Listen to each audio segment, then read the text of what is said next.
আজকে শ্বশুর বাড়ি না এখন মতো সেজে যাইছে।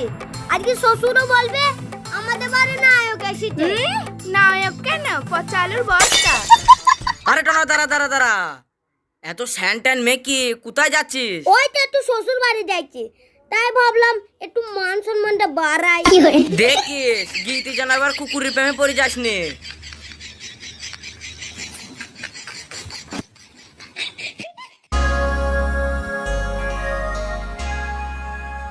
আরে গিনি জামাই এসেছে গো।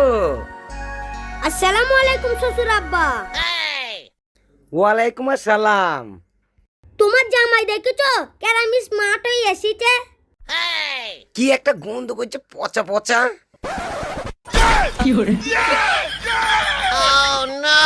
দাঁড়াও আমি পানি নিয়ে আসি।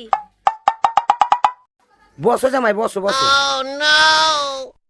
আরে শোনা, তুমি আমাকে ছেড়ে গেলে কেন? আরে তুমি জানো না আমি তোমাকে ছাড়া থাকতে পারিনি, তুমি আমাকে ছেড়ে গেলে কেন? কে রে?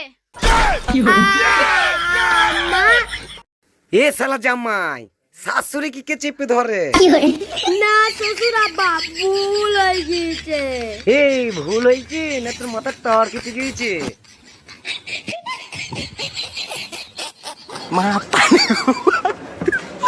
বাঁচাও বাঁচাও। বলছি বলছি এটা শ্বশুর বাড়ি না ডাব্লিউ ম্যাচ চলছে।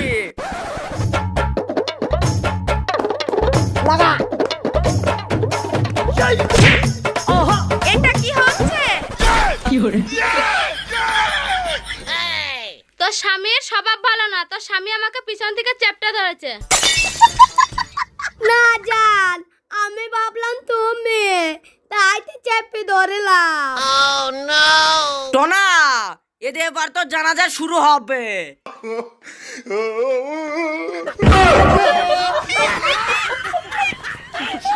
মার মার শালাকে ফ্রি সার্ভিস দে মার।